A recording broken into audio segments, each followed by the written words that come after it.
Shut up and sit down. Howdy guys, Sandy from Big Max Workshop Painting Studio, and it's that time of the month where we do a White Dwarf opening. So on the front cover it is an Age of Sigmar Stormcast Eternal fighting a Nighthaunt Wraith of some kind. So quite nice artwork. I get a feeling that it's going to be predominantly an Age of Sigmar type White Dwarf, what with Warcry coming out and obviously the new release next week of the Space Marine Codex. So obviously next month's going to be largely 40k.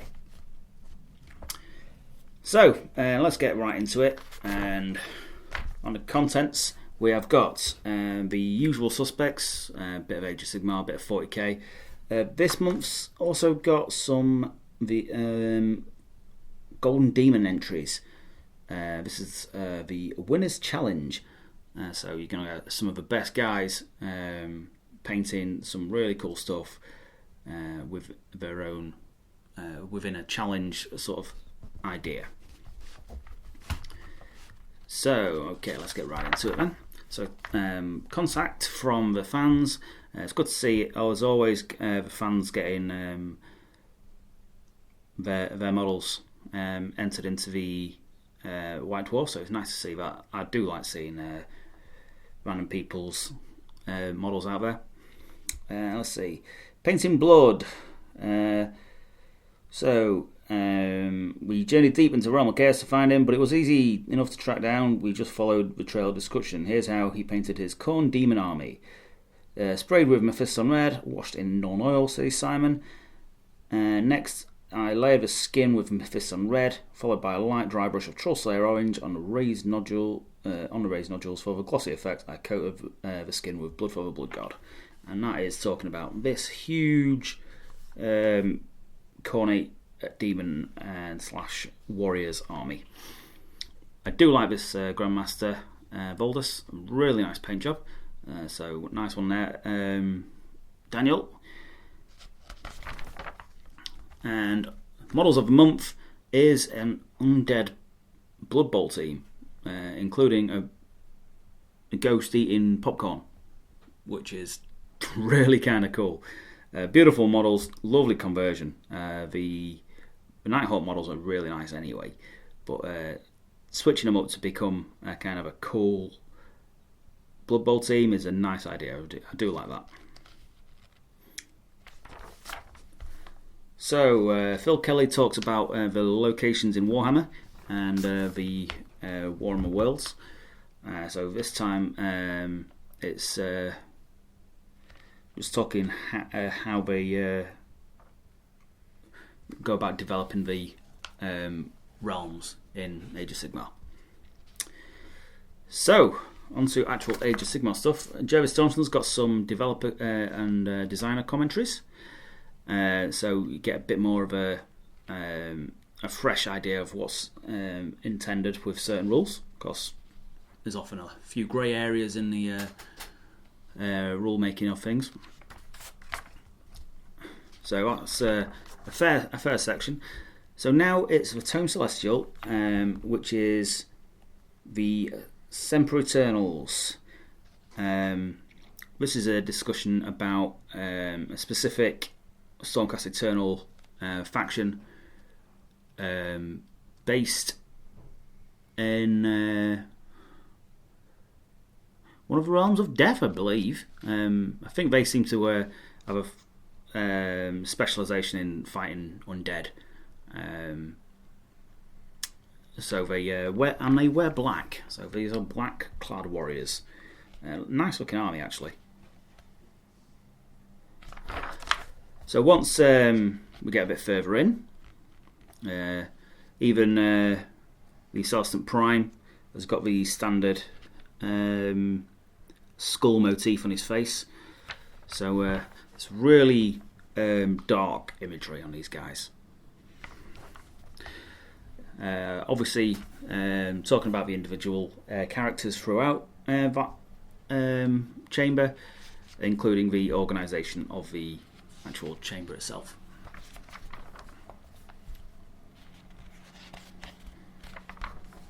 So further in, and we have got as always, some War Scroll battalions. This is specific to the Sempiternal Sacrosancts. The Combined Battalion, if that's the correct term, of a full chamber, contains 1 Grand Convocation, 3 Hellstorm batteries and 3 Cleansing Phalanxes. And that will give you an additional ability of, at the start of your hero, you can pick 1 Lord Arcanum from the battalion. If you do so, add 9 to the ranges of any of the spells.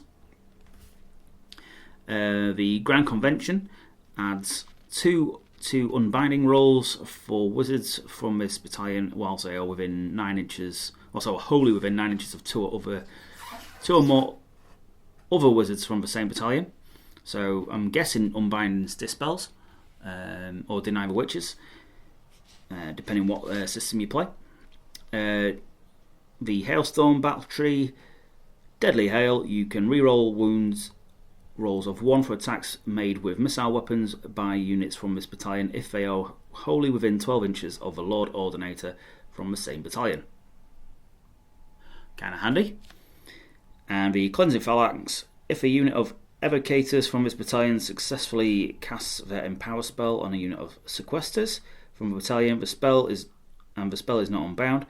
Improve the rend characteristic of weapons used by the Sequesters unit by 1 until the start of your next hero phase, in addition to the other spell effects. So yeah, some nice little additional benefits there if you're a player of that particular group. Linus Galmorian on a Griff Charger. So I'm not sure if that's the same kit as the Lord Aquilor, just being converted up. It does look like the same kit, but I mean, I'm not fully conversant on the Age of Sigmar type stuff. So let's see what he can do.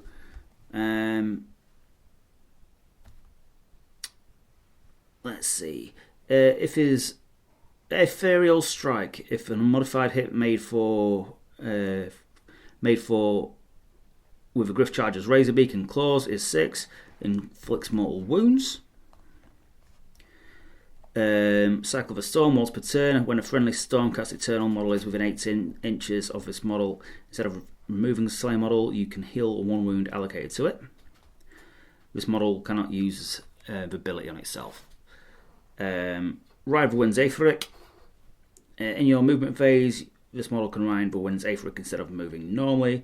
If it does so, choose a direction which it will move up to, and roll 66. The model can move up to a number of inches equal to the result on this direction chosen. Moving over terrain and other models as if it could fly. It must end more than 3 inches from enemy models. Another similar sort of rolls. Spirit Flask. Once per battle, at the start of a combat phase, you can say this model will shatter 1, 2 or 3 Spirit Flasks.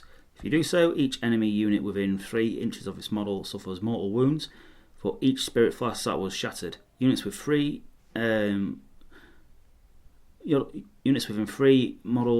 inches with 10 or more models suffer D3 mortal wounds for each Spirit Flask.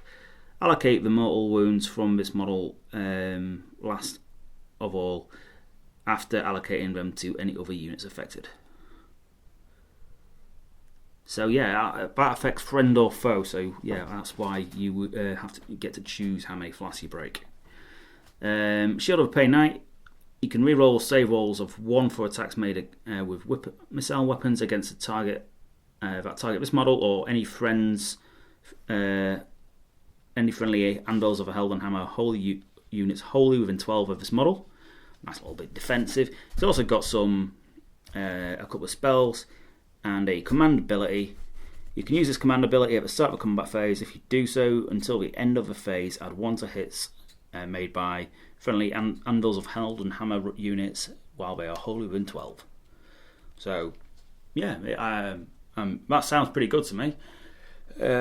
Obviously, I'm not totally conversant on what's going on, but I have a rough idea of it, as it's very similar stats to very similar mechanics to 40k.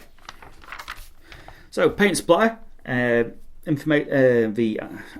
quick tutorial on how to paint the black armoured Stormcasts. Nice and simple.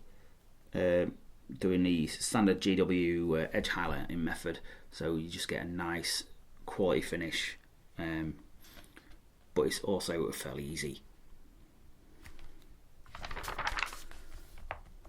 So more about the Stormcasts. Those who other people who play the same faction have entered their models in to be shown over White Dwarfs as well. So the Realm of Light. This is obviously backstory about the various realms, and this month is Realm of Light and the denizens of that realm.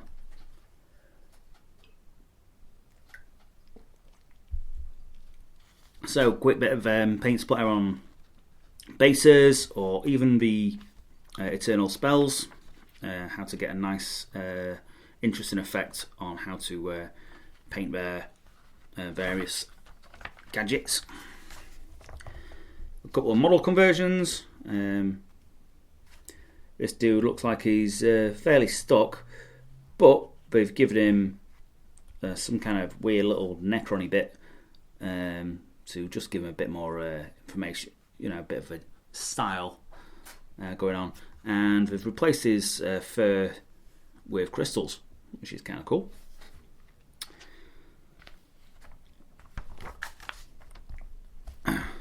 So this is continuing on. Still loads of stuff. And on to 40k. So, unsurprisingly, we're talking about Marines because, well, Marines, innit? So, echoes from the warp. James Gallagher.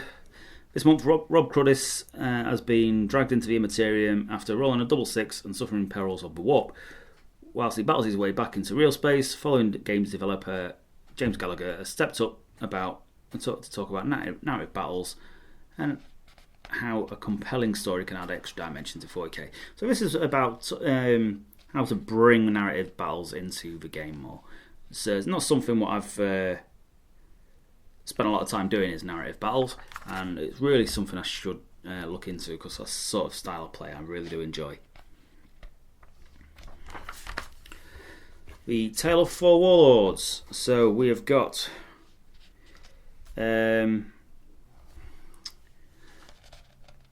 some interesting looking toys. So what we got?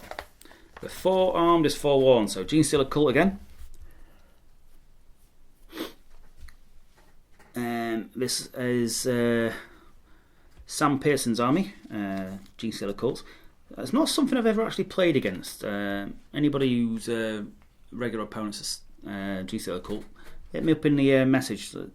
Tell me a little bit about them because I've never actually played against them.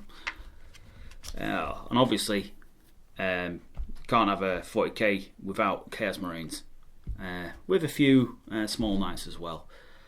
Black Legion, and nice looking army as that.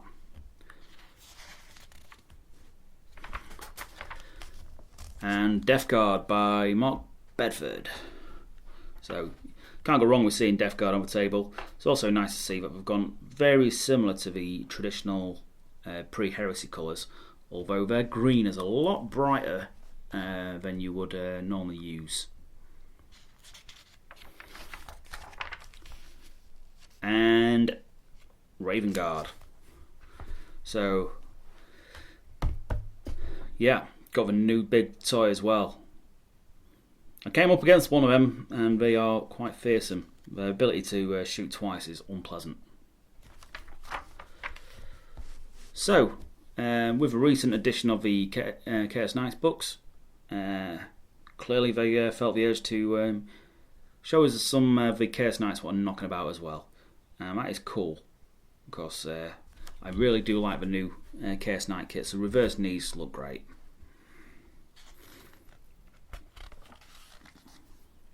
Hang on a second. So what is that? That is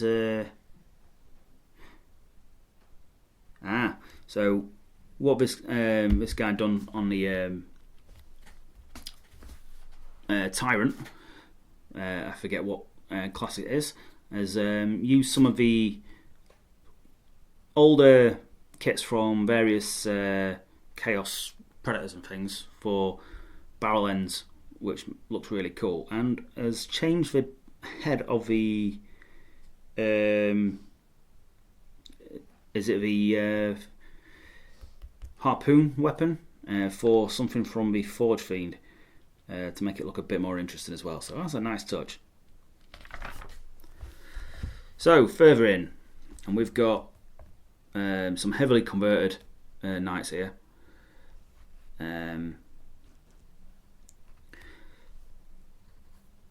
Yeah, a lot of cool little details has gone into this guy, but I really do like the idea of changing the thermal cannon for the Forge Fiend Hell Cannon. So that's definitely something I could incorporate myself when I go around and get one. The paintwork on this one is absolutely awesome. Really dirty, really grimy, and lots of nice, cool effects. Freehand work on the arm plates is absolutely stunning. So a bit of fiction, so a nice short story. More Imperial Guard stories, they seem to be very popular at the minute, but they're having a bad time because it's Tyranids. Yeah, that generally results in a whole lot of bad days for Imperial Guardsmen. It also looks like Alpha Legion have turned up somewhere. What could possibly go wrong with that? So, the Siege of Kahim 2 is an apocalypse battle report between the forces of Chaos and the forces of Imperium. So, classic games. Now, obviously, this is using a new 40k apocalypse system. So, that's not something I've actually tried yet. I do want to. Be nice to see a bit of apocalypse going down at my local club. I'd like to have a play at the very least just to see what it's like. So we've got Chaos Army of Chaos Demons. No, it's not. It's Death Guard, Thousand Suns, and a few Knights as well. So a lot of spells are going to be fired about, and Adeptus Mechanicus and Space Marines. And the Admech I've got, look at all these blooming death robots. Oh, and also some Imperial Guard, sneaky there in the back, being the same colour as the background, so hard to see. There's also a knight here in the corner, and there's one at the back, so there's a lot of stuff on there. That's a big old army. So that works out at 446 power to 448. I don't know how that works out in Apocalypse. So as always, skip to the end, because no one wants spoilers if you're interested in the battle reports.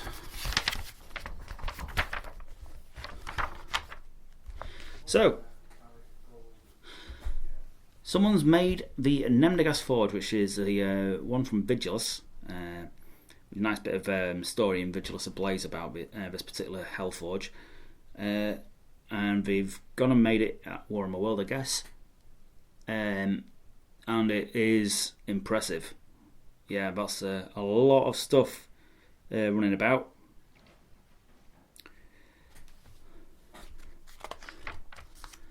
And obviously, a bit of an information, a bit of a setup on how they actually went about building it and what they used to make it look so impressive.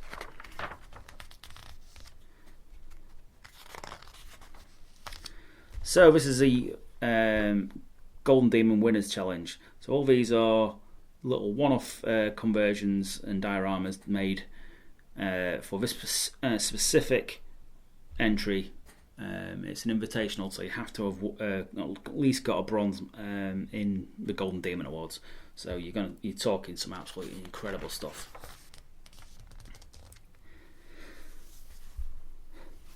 So as you can see, Got some very cool inquisitorial stuff and a very John Blanche styled floaty thing.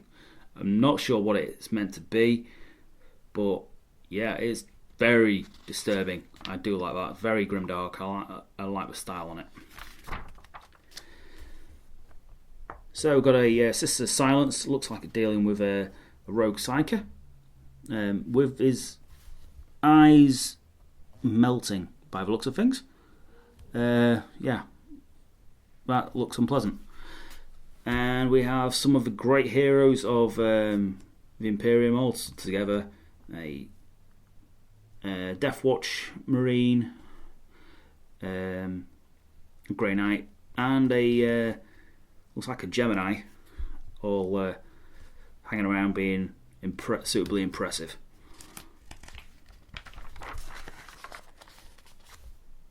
Wow, that's an interesting idea.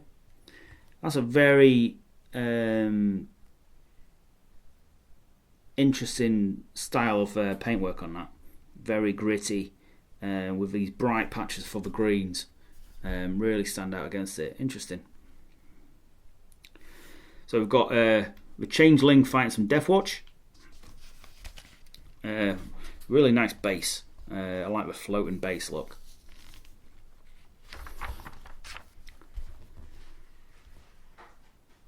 Well, that is pretty cool. What more can you say about that? Really interesting. You've got like a ganger, a weird mutant, and some kind of rogue psyker floating about.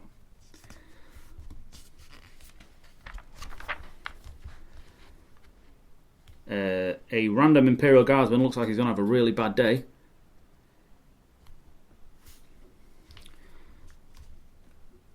The pink smoke on that, I really like that. It's a nice colour.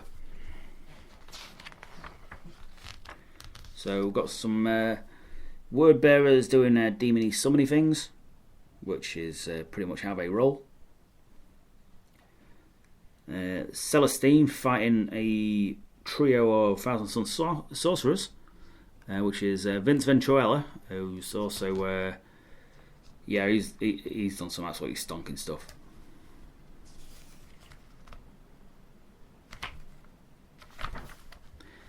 So, Warcry fiction. The Untamed Beasts based story, which are the weird barbarian looking dudes. So, on to Night Vault, and we're talking about glory points. This time it is. So, he's going to be doing his normal waffle about how to get the best out of your Night Vault decks. Blackstone Fortress new rules, which is a precipice, so more events and bits and pieces. So onto heavy metal, and it is a masterclass. The masterclass is about lighting, how to get the best out of your object source lighting, and really make it look like it stands out. Right, putting theory into practice, a halo of light. So this is an exact, real in-depth method on how to get the best out of the glowing effects. Talking about, just looking at this one here, how the red glows onto the grey of the cloth.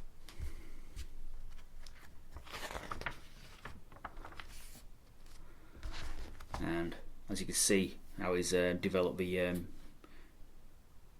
shine from the lantern, and it also gives White Dwarf a opportunity to show off some of the really cool models what they've created. What's got some lovely OSL, such as this G Sealer with a psychic beanie brain thing.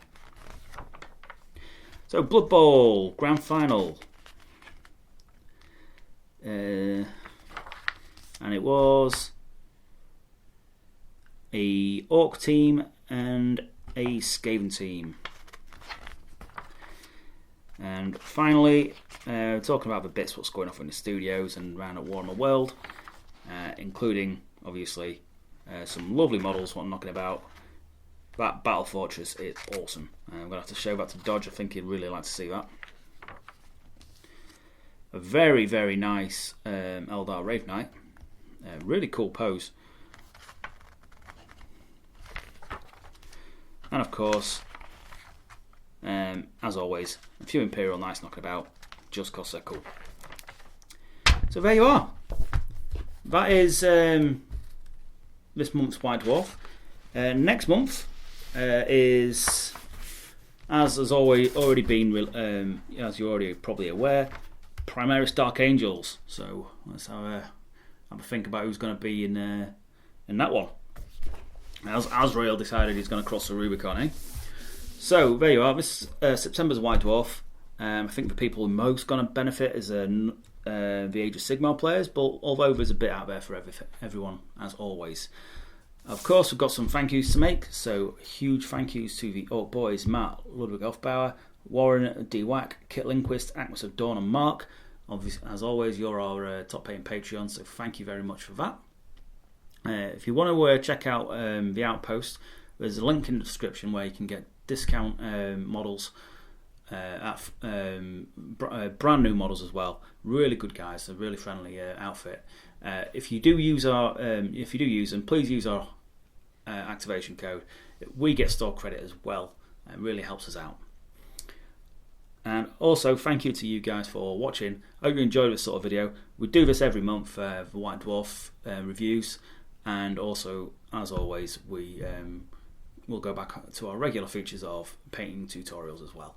So thank you guys for watching, and we shall catch you in the next one. Ta-ra!